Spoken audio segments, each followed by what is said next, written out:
Welcome to this new lesson of the course Self-Publishing with GenBookAI.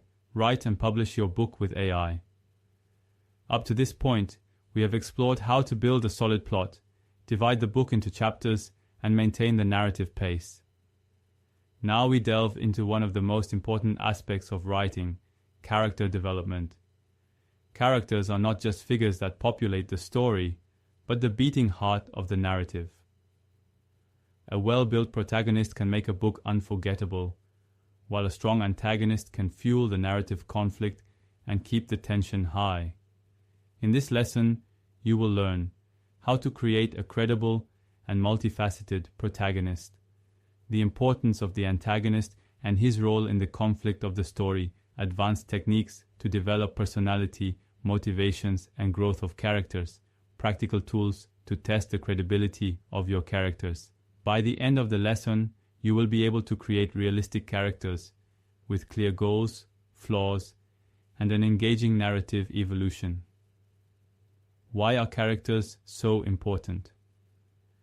A study conducted by the University of York has shown that emotional involvement in the characters of a story activates the same areas of the brain involved in real social relationships. This means that when a reader becomes attached to a character, their brain perceives them as a real friend or enemy. If the protagonist is well written, the reader will feel empathy and be more involved in the story.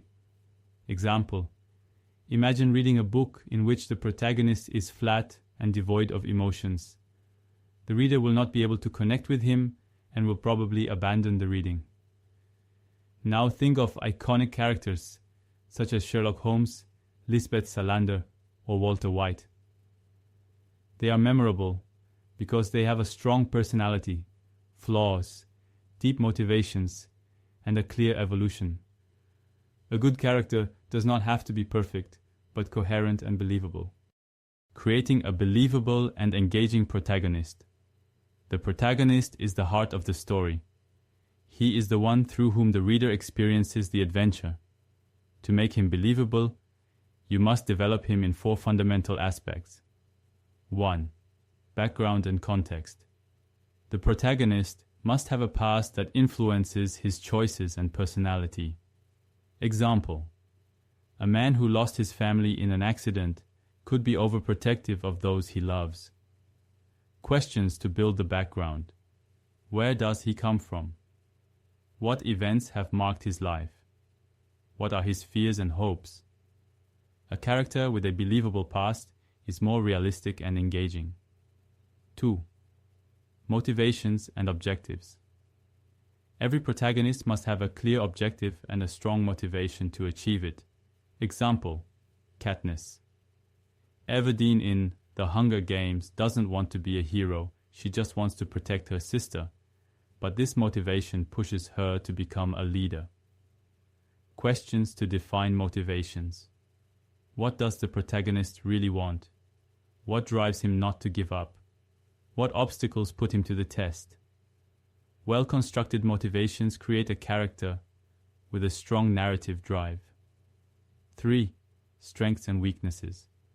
No character has to be perfect. Flaws make them human and interesting.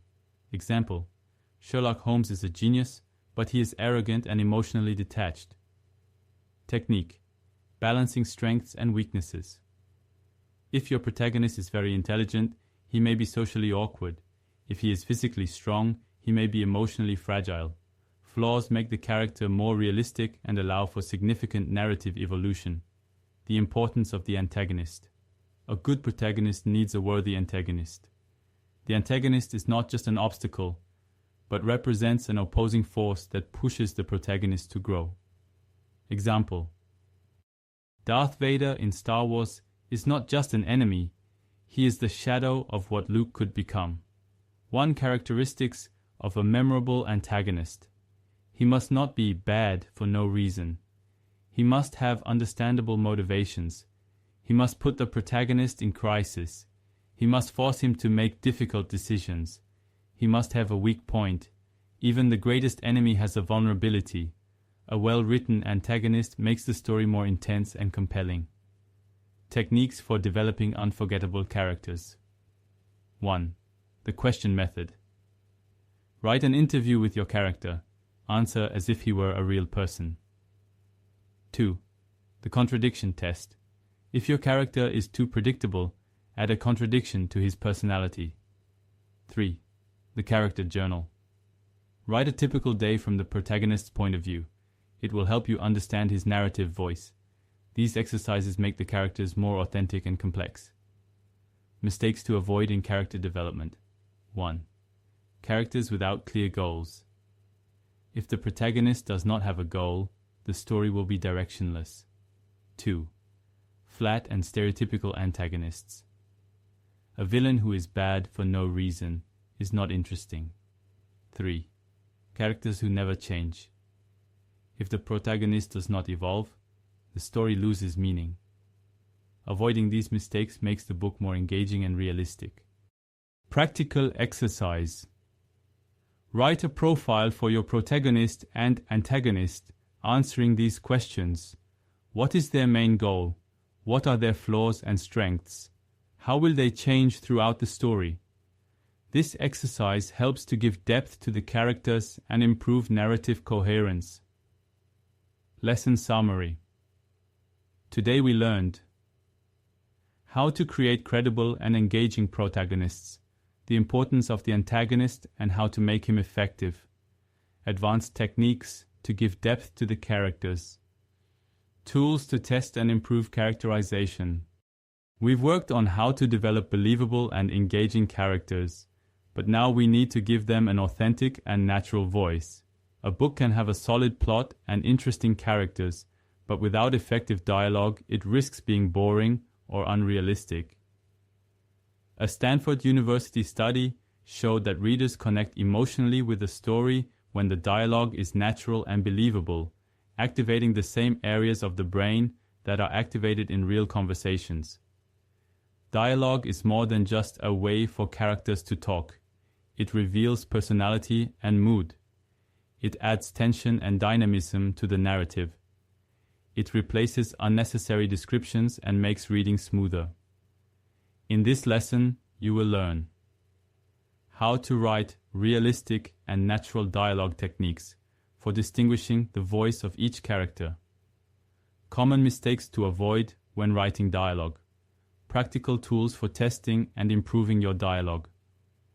By the end of this lesson, you will be able to write conversations that flow, that ring true, and that make your story more compelling. The role of dialogue in narration. Dialogue is much more than simple exchanges of words. Each line of dialogue must have a precise function in the story.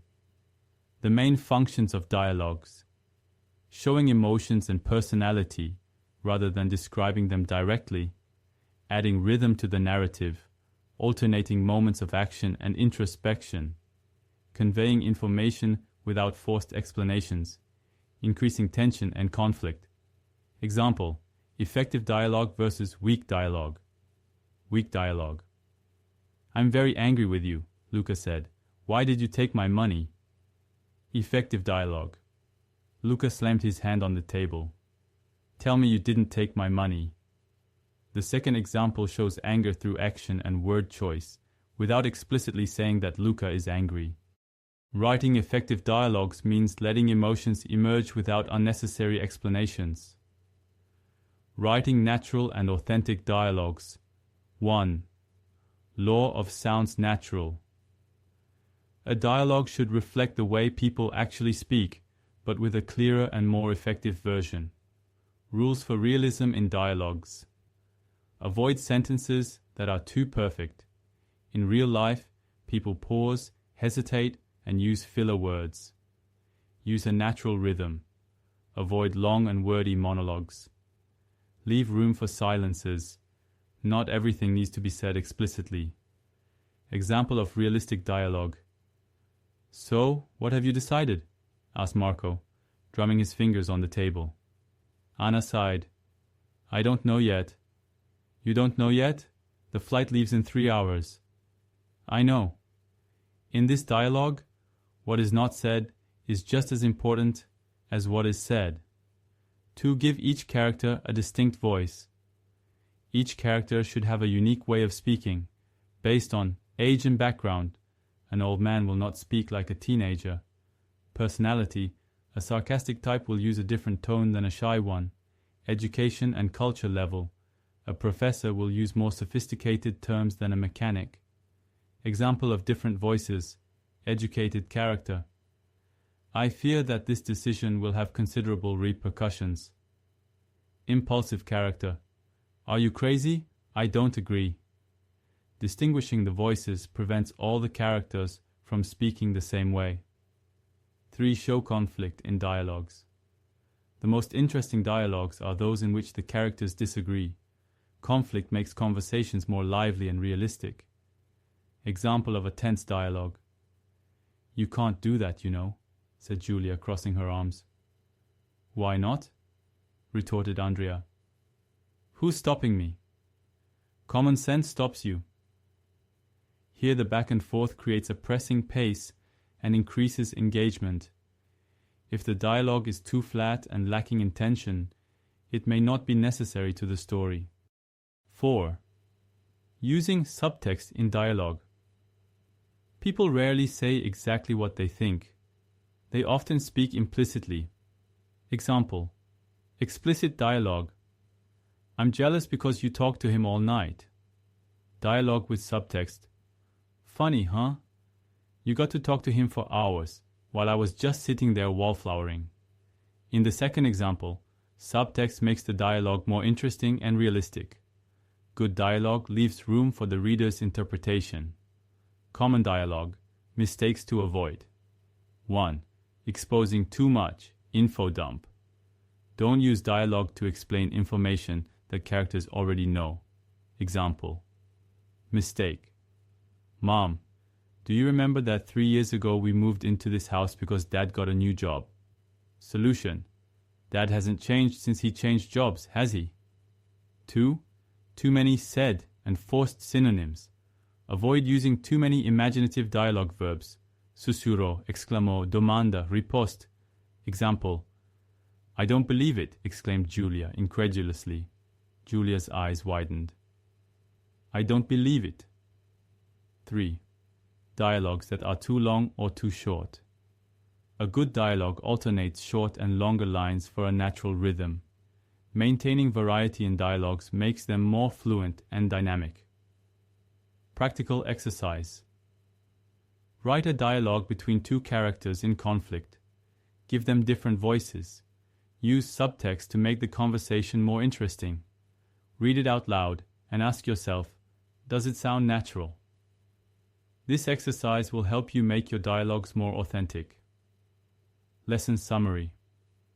Today we learned how to write realistic and engaging dialogues, how to distinguish the voices of the characters, the importance of subtext and conflict in dialogues, common mistakes to avoid when writing dialogues.